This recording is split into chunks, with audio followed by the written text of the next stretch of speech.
The $1.6 billion lawsuit against Fox News heats up as the network's major hosts sit for depositions. I'll be joined by Aidan McLaughlin, the editor-in-chief of Mediaite, to break it all down. Welcome to Sidebar, presented by Law&Crime. I'm Jesse Weber. Last year, Dominion Voting Systems, the company that creates voting software and hardware like voting machines, they filed a lawsuit against Fox News for defamation. And the lawsuit stated, quote, Fox endorsed, repeated, and broadcast a series of verifiably false yet devastating lies about Dominion. 1. Dominion committed election fraud by rigging the 2020 presidential election. 2. Dominion software and algorithms manipulated vote counts in the 2020 presidential election. 3. Dominion is owned by a company founded in Venezuela to rig elections for the dictator Hugo Chavez. And 4. Dominion paid kickbacks to government officials who used its machines in the 2020 presidential election.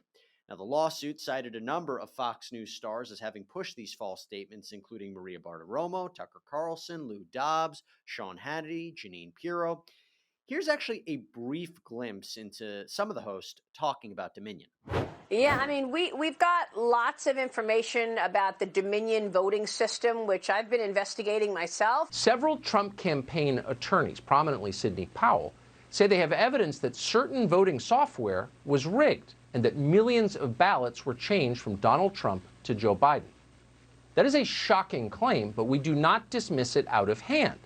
We're dealing here on the left with people who support third trimester abortion and BLM riots. So clearly they have no limits. Our Dominion system's prone to human error. 72 million Americans voted for Donald Trump.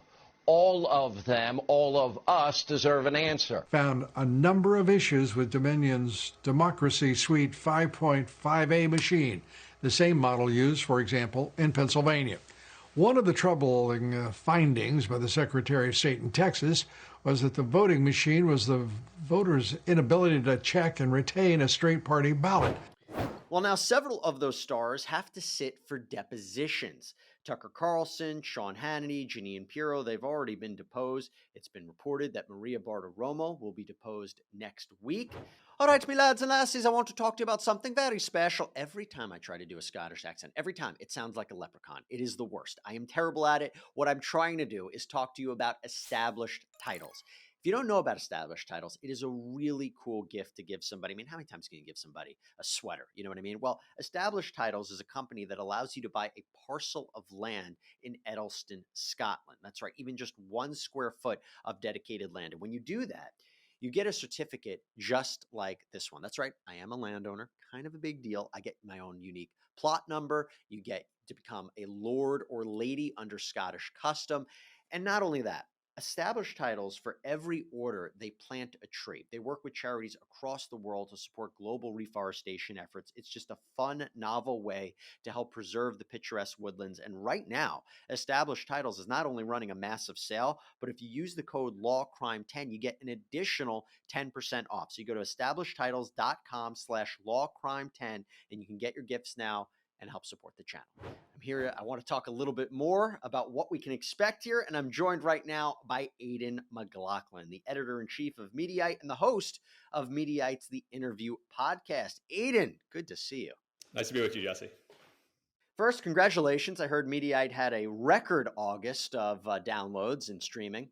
We did, yeah, and record page views as well on the website. So we're very happy with that, and thanks to our audience for continuing to come back.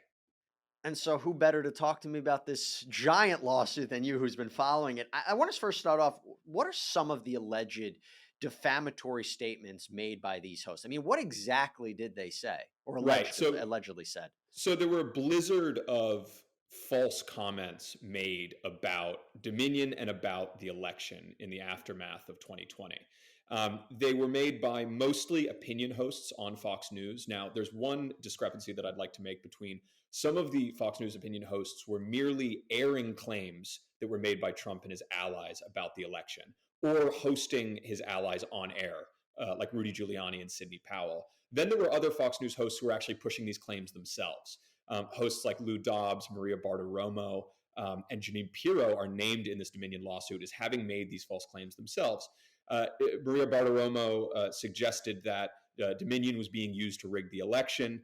Lou Dobbs also said that there were problems with these Dominion voting machines that were switching votes from Donald Trump over to Joe Biden. Rudy Giuliani, for example, said that Dominion voting machines was created by an ally of Hugo Chavez in order to rig elections. And Dominion obviously says that there is no truth to that claim. But some of the hosts, so Tucker Carlson, Sean Hannity, at least not supported Dominion, but they entertained this is something we should look into, right? That initially that's what they said. Right. And, Dominion is very specific about what each host did. They note that when Rudy Giuliani made one of his claims about the voting systems company, that Lou Dobbs, who was a Fox Business host at the time, approvingly mentioned that he made that claim and appeared to agree with it. Dominion is trying to make the case that even though he was skeptical about these false claims being made by Sidney Powell and other Trump allies, that he later came to embrace the false claims about Dominion and about the election. Well, what do you think they're being asked in these depositions? And by the way, when I say depositions, these are out-of-court sworn statements. They are obviously important in any litigation because it's a fact-finding mission trying to prove the elements of a claim. You need to do a fact-finding mission, see what's there, but also these depositions could be used at trial. If, for example, Tucker Carlson is called as a witness, whatever his testimony is at trial should basically match up to what he said in these sworn depositions. I mean, it sounds to me from what you're saying, the deposition of perhaps Tucker Carlson would look very different than the deposition of a Maria Bartiromo.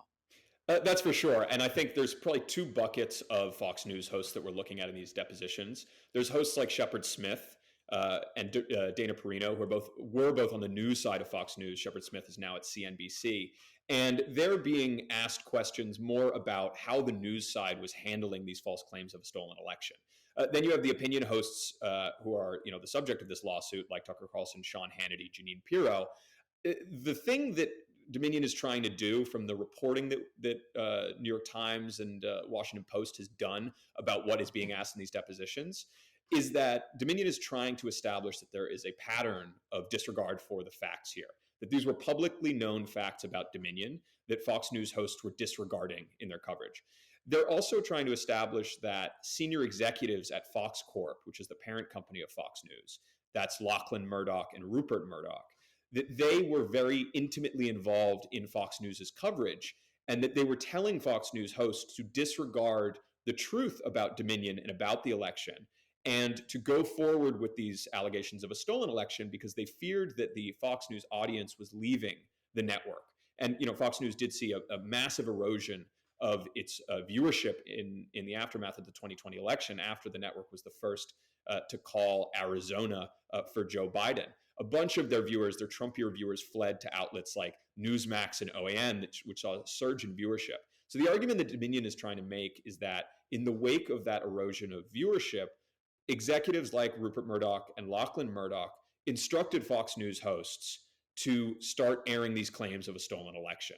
To try and sort of cleave back a lot of that viewership. And they were under enormous amount of pressure, these Fox News hosts, to go along with what Trump was saying about the election, because he's attacking the network in real time, saying that viewers should go and watch Newsmax and OAN.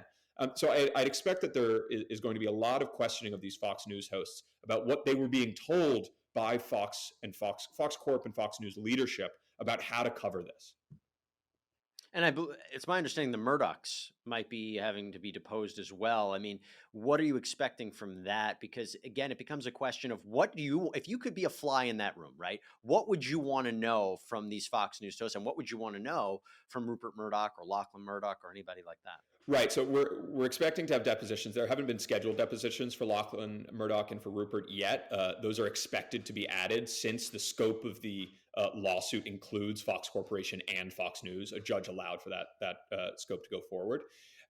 What I would really want to know is one of the fascinating things about this is that Fox News was sort of divided at the time. You had Fox News anchors on the news side of the network who would air these extensive packages. Eric Shawn, who airs a show on Fox News on the weekends, would air an extensive package debunking all of these election conspiracy theories and saying that they're provably false. We have information that shows that these claims are false.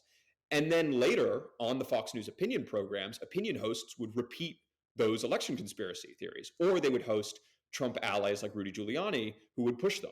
So what I would want to know from these Fox News hosts and from Rupert Murdoch and the Fox News executives is you had information that this stuff was false because there were newsmen on Fox News saying that this information was false. What went into the decision to have then a opinion host, and the opinion hosts are all, they get much higher viewership than the news anchors. What went into the decision to have these news hosts then push these false allegations of election fraud, or have allies push the false allegations of election fraud without debunking them on air? And I think that's where Dominion really gets into their argument of whether there was actual malice here or a reckless disregard for the truth, which is, as you know, Jesse, is an extremely high bar to pass for these sorts of lawsuits.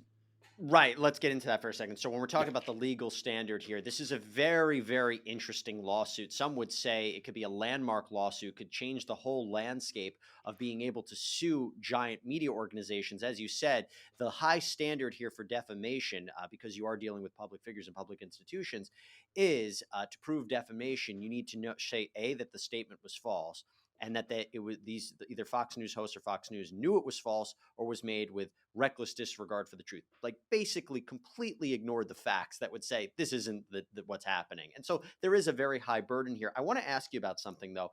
I want to ask you about Fox's reaction to this. So I'm going to ask you about Fox's reaction, if any, to the depositions. Before I do that, though, this is the statement from Fox News Media regarding the Dominion lawsuit. They say, quote, "We're confident we will prevail as freedom of the press is foundational to our democracy and must be protected.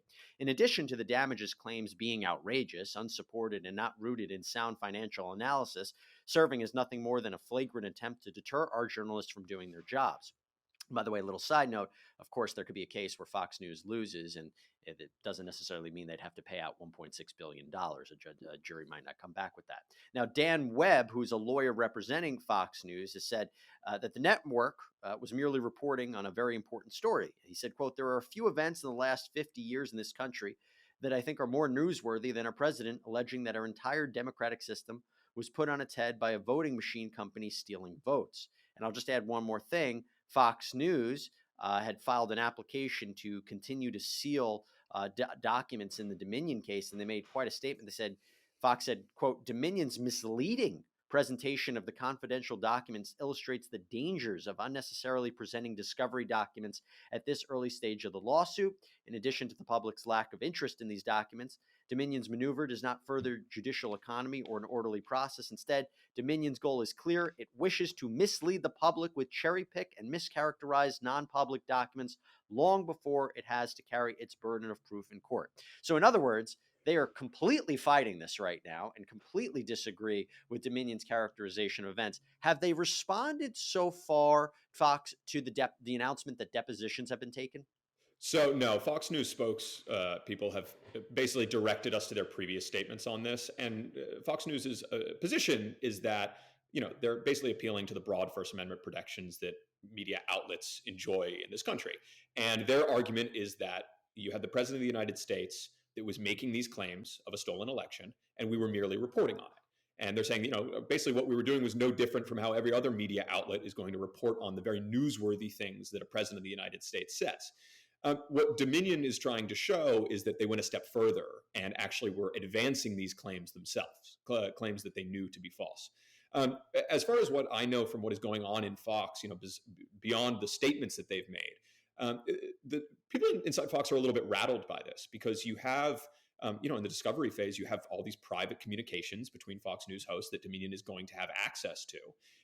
And what Dominion is trying to show is that while these Fox News hosts are making these claims on air, internally they know that these claims are false.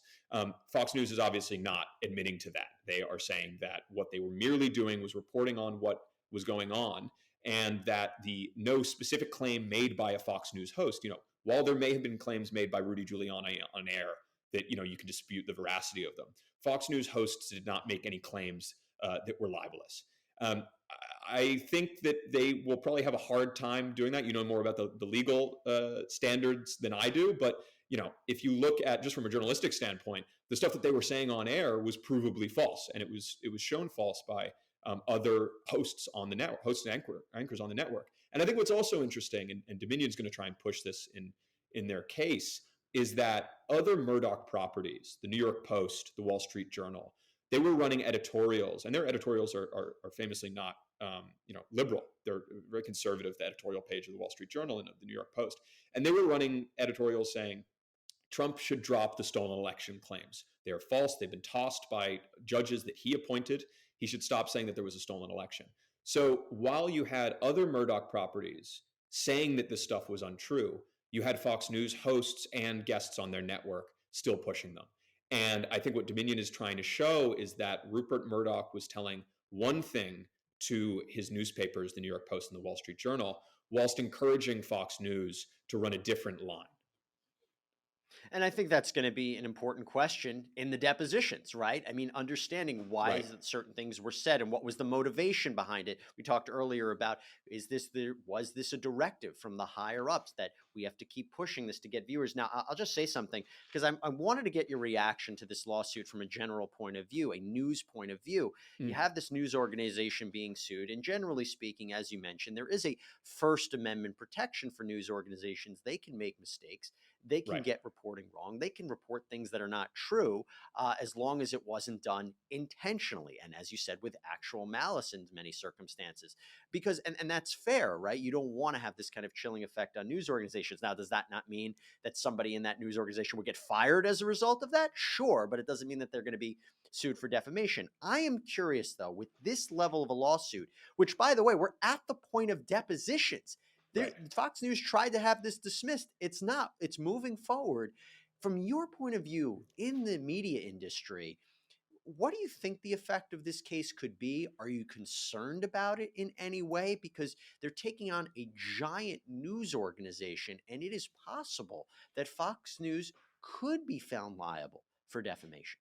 Right. So I'm not particularly concerned about this case. I mean, first of all, it's remarkable in its scope and its evidence. Usually defamation cases focus, particularly against media outlets, focus on one, statement that can be proven to be false.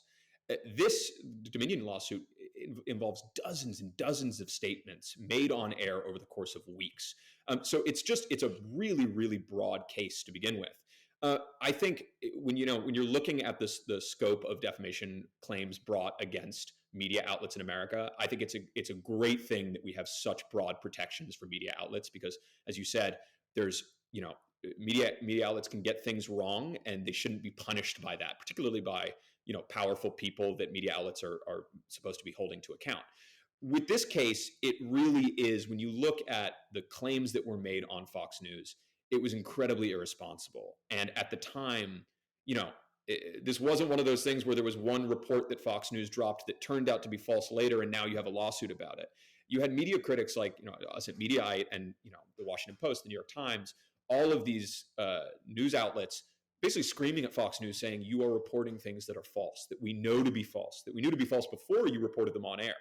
And Fox News completely ignored that and went ahead and continued to air this stuff that was incorrect. And, we've had a couple times in the past where Fox News has been reined in by, the threat of lawsuits. Notably the parents of Seth Rich sued Fox News because of false claims that were made about Seth Rich, the killed DNC staffer that were made on air. Fox News ended up settling for a lot of money with the parents of Seth Rich. I think that was a good thing that they were able to sue Fox News and to achieve that victory in court. So I think that this case, the Dominion case, because of what Fox News was airing, because we knew it to be false at the time, it doesn't particularly worry me, but it's certainly an incredibly, momentous case for First Amendment in the United States and for the media in the United States. Hopefully it lends a little bit of humility to Fox News when it goes covering, stolen election claims in the future. It's not going to be an issue that's going to fall away in the next couple of years. And it does make me wonder if they'll actually settle this, because although settlements are confidential, the fact that they would settle this, again, if there were terms that both sides could agree to, I wonder if they don't optically want to do that, because it would make it look like, yeah, you know what, we did do something wrong here. So, and if it's not a settlement, this looks like it's going to a jury trial in April of 2023, and then maybe a jury will ultimately make a determination. Aidan McLaughlin, editor-in-chief of Mediaite, and you can also check him out on the Mediaite's The Interview podcast. Thanks so much for coming on and taking the time. Really appreciate it. Thanks, Jesse. Everyone out there, thanks so much for joining us here on Sidebar. Please subscribe on Apple Podcasts, YouTube, Spotify, wherever you get your podcasts. We very much appreciate it. Sidebar is produced by Sam Goldberg, YouTube manager Robert Szoke, Alyssa Fisher as our booking producer, and video editor Logan Harris. I'm Jesse Weber. Speak to you next time.